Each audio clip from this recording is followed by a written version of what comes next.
Welcome.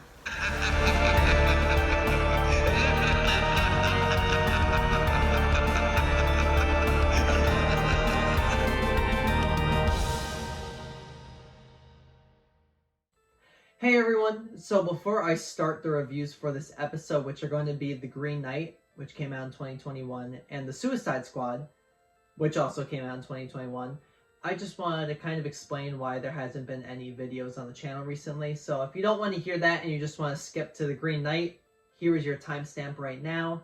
If you don't want to watch The Green Knight or this little intro spiel, here is the timestamp for The Suicide Squad.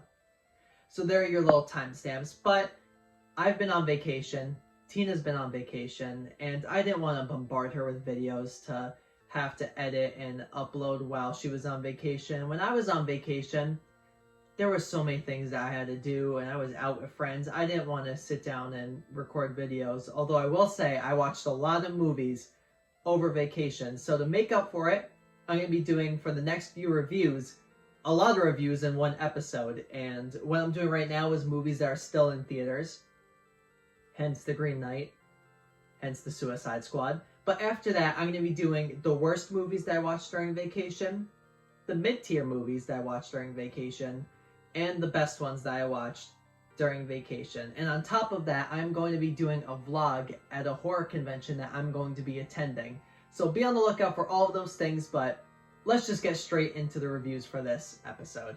So these are going to be quicker reviews, so I'm not going to be going into as much details with them, but I will still be giving them my rating and if I recommend them. So let's start off with The Green Knight. So The Green Knight came out in 2021 and was directed by David Lowery. It stars Dev Patel and is about King Arthur's headstrong nephew who wants to confront the Green Knight as they have the little game that they played with each other, and to finish his quest, he has to confront them and finish the game. So this is an interesting film. I saw it with the podcasting boys, Nick and Bill, and I also saw it with Skippy. I know you guys want Skippy. You'll be getting Skippy soon. The podcast will be back soon. There's just been issues with Skippy's laptop. The fan broke, and we don't want to destroy his laptop, so we've been waiting for that to get fixed. So thank you for being patient about that. If you like the podcast, which you should check it out, because the first episode we will be posting is going to be about The Green Knight. But here is my review of The Green Knight. I liked it, and I understand why a lot of people don't like this movie, and I could completely just understand it as I was watching it. Now, a lot of the complaints that I've heard initially were that people are expecting action. There's not a lot of action to be had with this movie, and to be honest, there's really none, like, at all. And it's a little bit misleading, I would say, the trailer. It seems like there would be a little bit more action and more fantasy-esque elements that would be involved. We do get a little bit of it, but I completely get people not liking it because of that thing that they saw in the trailer, that was that it seemed a little bit more action. Unfortunately, there isn't, but what we get instead is a very artsy type film that relies on its message more than its plot. And I think that's probably one of my biggest issues with The Green Knight. Not the fact that the messaging is bad, but the pacing of it is really, really slow. Like, this is a very slow burn of a movie. It's beautiful to look at, and there are so many great moments. Dev Patel is fantastic in this movie, but the pacing is just really bad, and it really relies on what we are watching for us to kind of metagame all of the words and kind of understand the deeper meaning behind it. And that's not going to land with every audience, and I think that's a problem with art house films in general. But I did really like this movie. I think there are some fantastic sequences. Like I said, Dev Patel is amazing. The acting is very good. Yeah, I would give The Green Knight an 8.5 out of 10. And I would recommend it if you like artsy films. If you don't, then I don't recommend it. You'll probably find it pretty boring. So now we are up to The Suicide Squad, which came out in 2021 and was directed by James Gunn. And everyone knows James Gunn. He did Guardians of the Galaxy, so you already know this is going to be a good movie, and it is a good movie.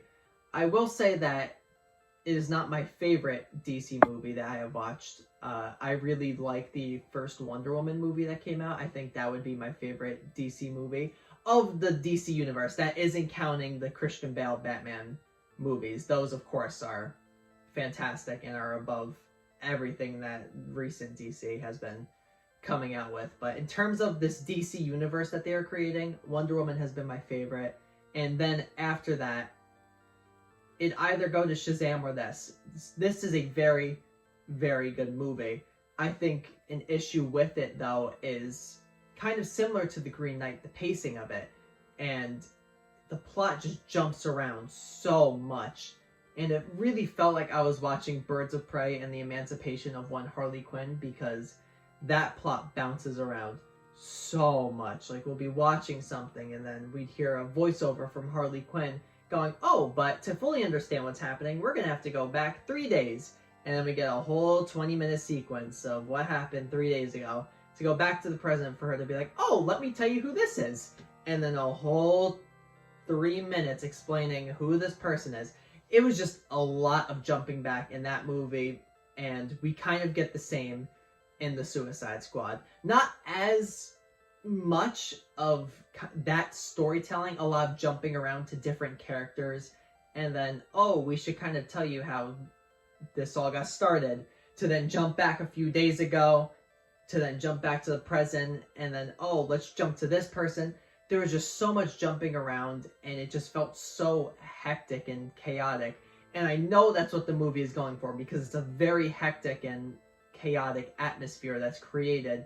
But I just wanted it to not be as hectic when it's jumping around to those different characters. I wish that it was a little bit more planned out and not very much so kind of over explaining things by jumping around to the different characters.